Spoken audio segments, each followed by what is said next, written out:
Hi, this is episode 13 of year 3 of my vlog, vlogging my journey to squat more and more weight, ideally double body weight. So this is the first vlog since the end of the summer, so come back to work this week. So the last 6 weeks I've been, me being off work and been a full-time dad for 6 weeks. It's been good, it's been positive, it's been nice to have time with the kids.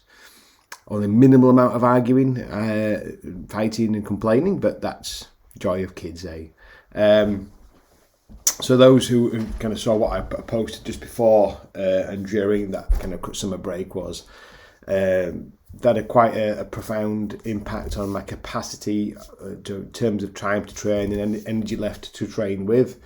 So the summer for me wasn't about getting stronger, it was about effectively minimising the losses that would occur over the summer, knowing that kind of training would take a backward step.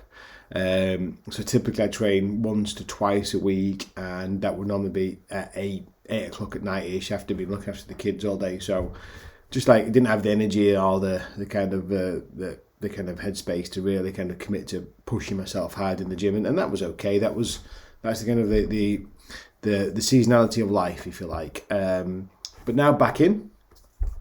So this week was about kind of taking stock about where I was in that journey and kind of what impact the summer had on strength development. So got a little bit of data. Can't beat a lot of squiggly lines and random lines and graphs. So just try and kind of talk through where we are with that. So on the left-hand side of the graph, we can see there's quite a lot of data points in a relatively short space of time. So that's kind of just before going off in July, end of July, and then it becomes a little bit more sparse over the July-August period, and then I've got 3 data points on the right-hand side, which is me coming back into training this week. So the first thing that I would say is I have seen a noticeable decline in maximal strength. So if you see at the bottom there, the blue and the yellow lines, the average velocity for the sets that I'm doing, and that they've taken a nosedive. And in fact, I did a session this morning and I can only do 2 reps before I hit the velocity loss threshold. And I said I was trying to get up to 10. So that's quite a significant drop off. And just before I went away, I was doing 6 reps. So it's quite a profound drop in capacity. A slightly different kind of perspective if I go just above that, this grey line, which is the average velocity of the 90 kilo set. So just to kind of reiterate, using the Delon Watkins, I do 1 set of 10 at 50% of my proposed 10 RM, 1 set of a 10 at 75%, which is the 90 kilo load, and then 1 set at my nominal 10 RM load. And as you can see today, that was a 2 RM load, not a 10 RM load, so it was quite a distance away from where I want to be.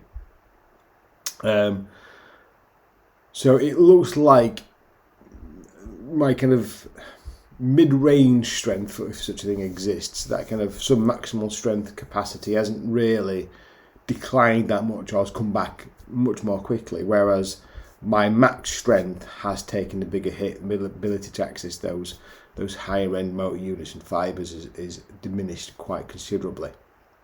But that again, go back to what I was saying, I'm taking stock of what the impact has been and looking at ways in which I get back, and just again accumulating consistent training hours is always the first port of call.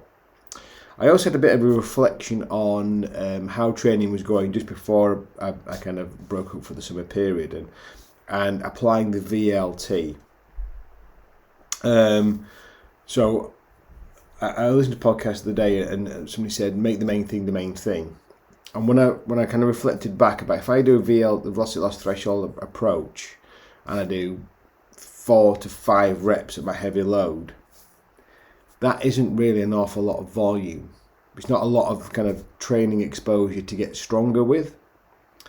But the reason why that was put in place was to minimise the amount of fatigue, not bury myself, and have that balance between the right amount of stimulus with the right amount of fatigue. So like, I don't want to kind of stop doing that. I think I believe in that, and I still do believe in that's the right approach. And the scientific literature is out there that says it works. But I need to find a way of kind of how do I get a bit more exposure at those heavier loads to get better, but not have the fatigue. So what I've input in this week, and that might explain why today's volume is is particularly low is do the VLT approach as I've always done. Oh, I started with on this program, not always. And then whatever reps are missed off from a total of 10, I'm going to do those in singles afterwards. So like do 1 rep, walk away from the bar, 10, 15, 20 second rest, go back and do that. So the set does take a long time to get done as a consequence of that. But I'm making the main thing. I'm making sure that I'm getting lots of reps at 120 kilos.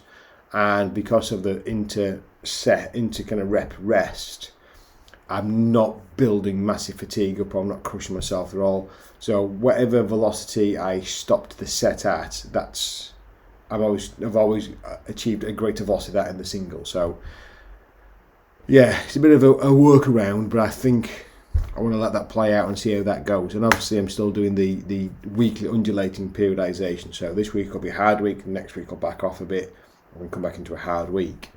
But I'm going to try and make the hard weeks harder, and then the easy week should feel a bit easier and a bit more recovery. So that's where I am with that. The weightlifting side of things, again, it was more of a nice to know, nice to have, but not the priority. And again, that's basically on a downward trend. What's also happened on a downward trend is the fact that my body mass has gone up a little bit as well. So if my weightlifting performance stays relatively stable and I put on a few kilos, that drives the relative lifting performance down. So note to self, don't eat as much. But again, hopefully with a bit more training, consistency, now I'm back in, a bit more physical activity, a bit better kind of diet, that should, I hope, start to migrate upwards a little bit better than it is at the minute. Quite interesting there that the cleans showing a bit of a trend upwards, but the snatches on a trend downwards. Don't know why there would be a big difference between the two. But again, they are different lifts, different techniques. That could be explained by a technical thing rather than a physical output. So that's where I am again, just taking stock. A few little tweaks to the training program as I'm going along, and hopefully in 2 or 3 weeks' time, the numbers are looking a bit more positive as I've put in 2-3 weeks of good training behind me.